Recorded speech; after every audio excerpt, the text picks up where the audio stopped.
Um, yes, hello everyone. Welcome back to World of Tanks. Here for a guys review of this magnificent beast, which is the TOG II, or just the TOG. So the TOG was introduced as the first British heavy tank, and everyone laughed at it because it's so massive and it only had a 17-pounder gun, which had pretty good penetration, but it didn't have the alpha damage, so people were all laughing at it. They looked at the armour, they looked at the speed, and they went, no. Looked at the size, no. Looked at the gun, no. We don't want this tank, it's just a free XP and credit pinata to people.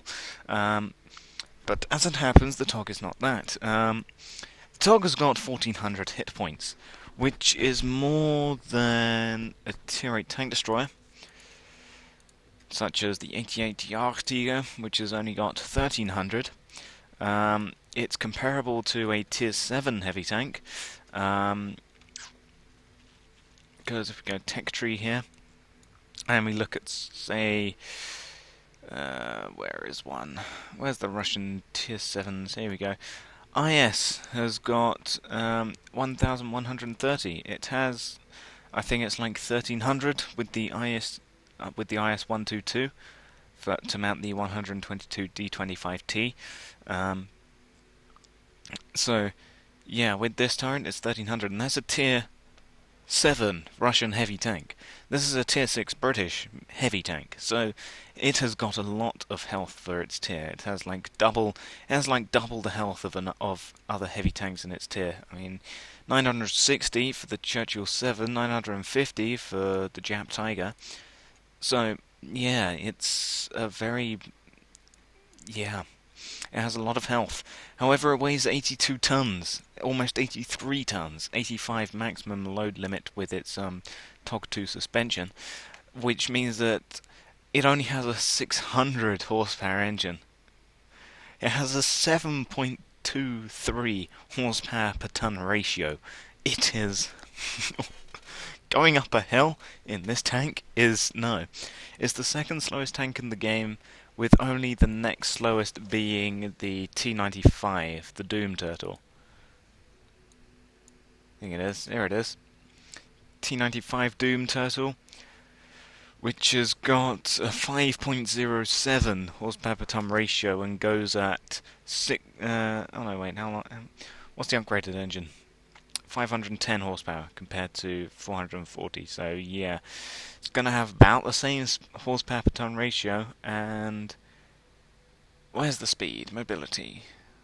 Top speed 13 kilometers an hour. So yeah, it's like T95 speed, and the traverse speed is not anything impressive either. 20 degrees per second, which is terrible. Moving on from that, the hull armor. It's only 76 at the front, 76 at the side, and 50 at the rear. However, I have had some bounces in the TOG. In a Tier 5 or 4 game, this tank will prove some problems to some tanks, but in a Tier 6 or a Tier 7 game, this tank has preferential matchmaking. So yeah, angling, you'll want to angle it, but really, no, you're not going to be bouncing much. I have bounced some things off of the rear from the sloping and from the front, and sometimes from the side when angling, and you will angle this tank, and it will not do you any good at all, really. However, the tracks at the front are fairly exposed, which means that they will soak up a bunch of shots from the front here. The turret armor at the front is slightly better, of 114.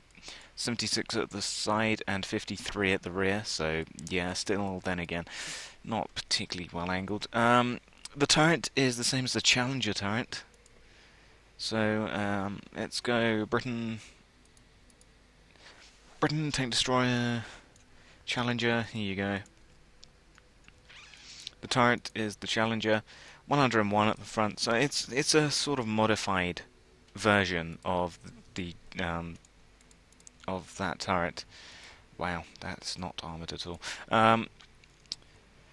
But yeah, so the armour is nothing, really, nothing good. However, the gun, yeah, the Mark 7 17-pounder, if we compare it to the other Mark 7, to the one in the regular tech tree, the regular 17-pounder. So they're both 76.2mm guns. Yes, we know this. we know 17 pounders. The TOG has got a slightly slower rate of fire of 12 compared to 12.77. Has the same 171 penetration, the same 239 with APCR, and the same 38 with high explosive, and the same 150, 150, 190 average penetration. The TOG is slightly more accurate, 0.36, and takes slightly longer to aim of 2.3 seconds. But yet the same gun on the Firefly allows me to reload in about 4 seconds, the same gun on the Toggle allows me to reload in about 4.5, so I don't know why it's slightly slower. Maybe because it was one of the first British tanks to be introduced into the game, so maybe that's the reason why. But yeah, the gun does reload slightly slower.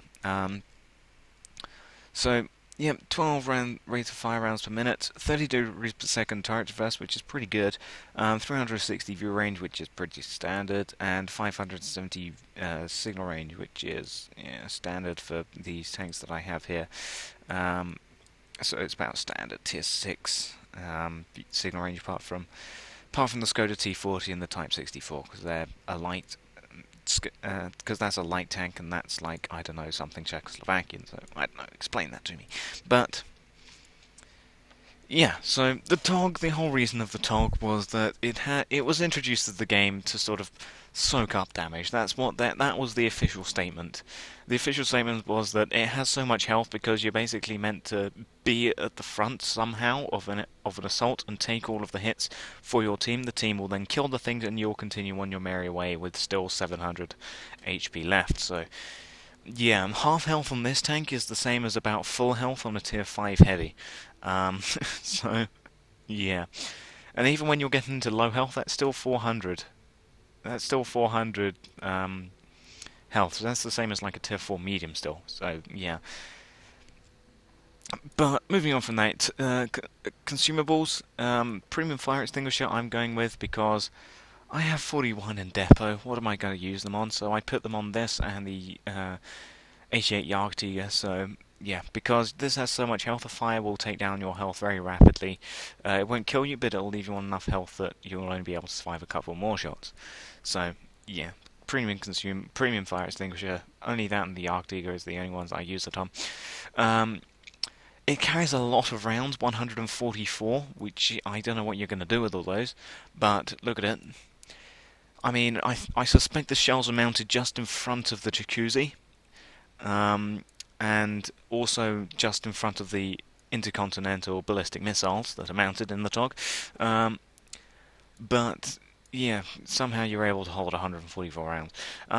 As for your equipment, caliber tank gun rammer is always useful.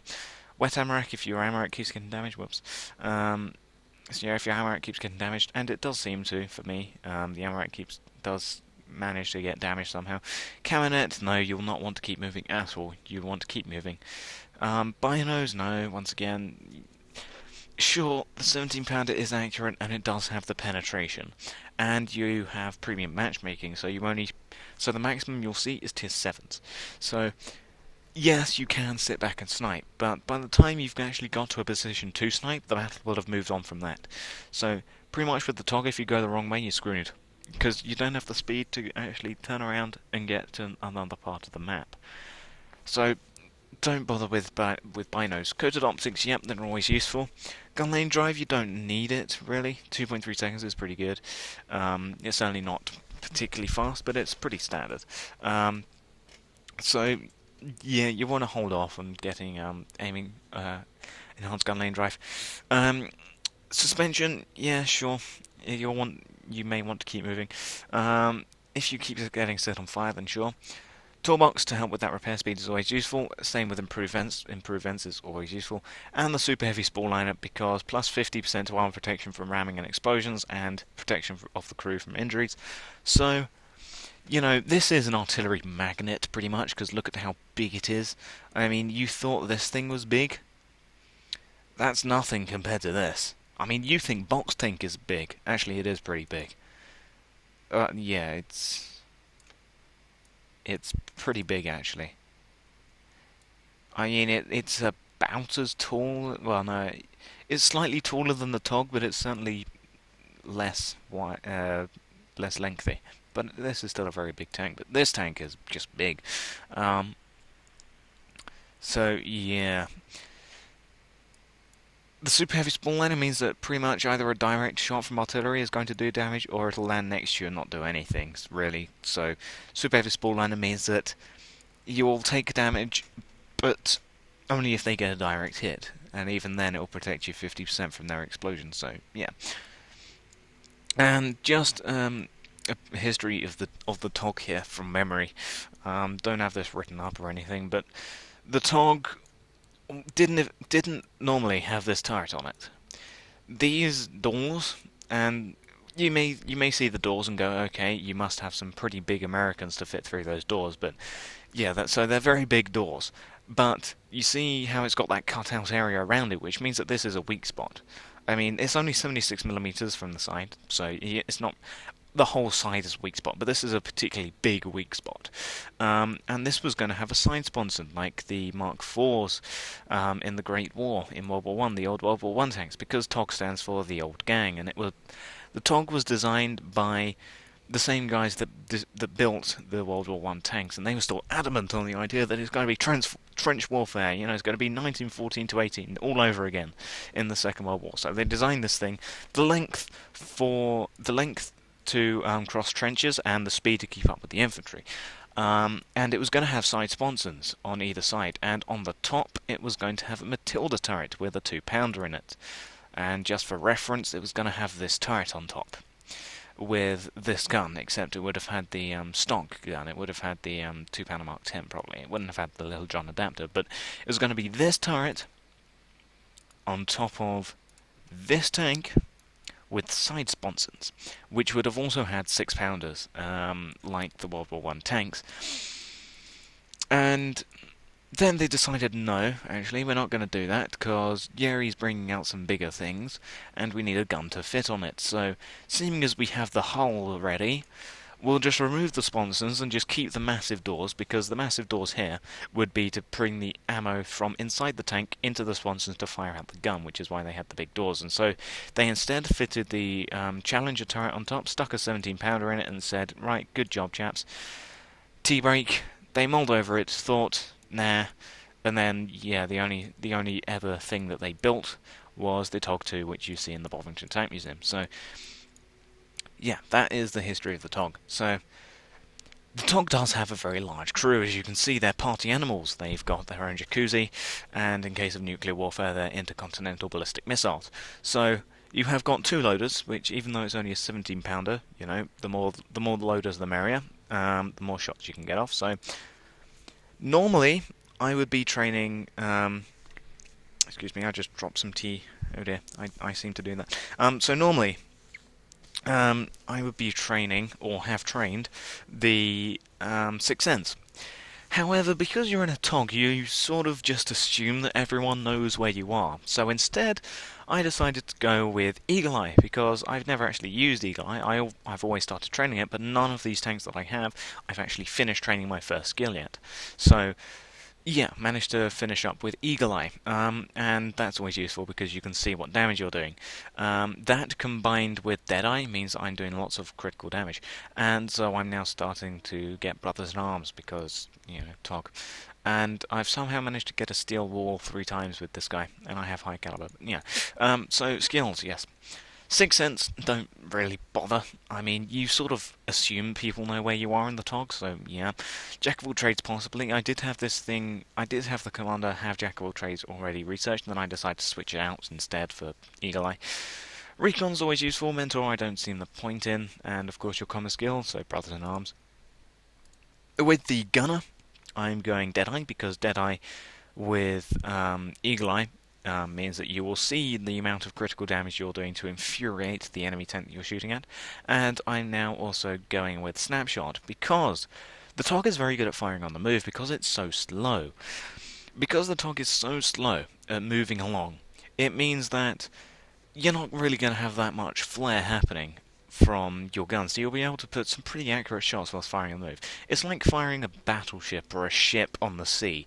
I mean, it's, you know, you do move around, but it's still pretty accurate. So, yeah, Snapshot, Deadeye. Designate targets, always useful. Armourer, if your gun keeps getting damaged and you don't want to use your repair kit on it.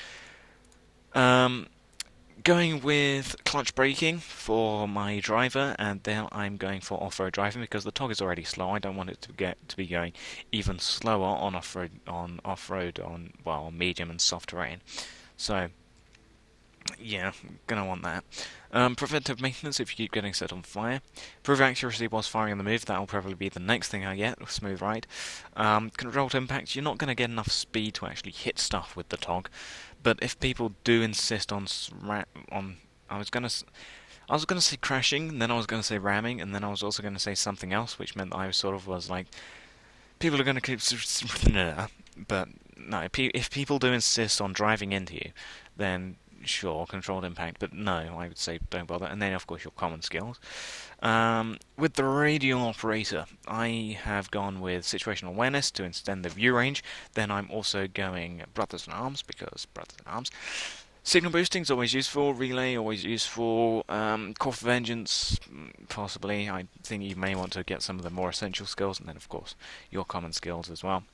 Then for your two loaders, with one of them, I am going Adrenaline Rush for when you're on less than 10% health, which is still going to be about, like, that's still going to be 140 health in the TOG, so, yeah, that's still a decent amount to be on 10% health. But, yeah, so going Adrenaline Rush. Intuitions, yeah, you have pretty good penetration, so don't see why you'd want to carry out a large amount of APCR, but sure, if you're switching between APCR, AP, and ballistic missiles, sure, go with Intuition. Safe Stowage is always useful as well, probably slightly more useful on the TOG. Then, of course, your common skills. I'm currently training Brothers in Arms, because I want to get Brothers in Arms on everyone. I've gone over the radio operator already, yeah. And so with this guy, I've gone repairs, and then I've gone with brothers in arms. So I probably should have gone with safe stowage for my first skill, but yeah. And then of course your common skills, and I've gone over those two. So overall, use the TOG like they say you should use the TOG. Be a punching bag for the enemy team, and soak up the damage for your own tanks to do their own amounts of damage. Be in the line of fire so that they don't take the heat, because because you have got the health to survive those shots, and the rest of your team, unless you have another TOG, generally doesn't. So yeah, once you actually get caught up in the battle, you can do a large amount of damage because people will go toe to toe with the TOG.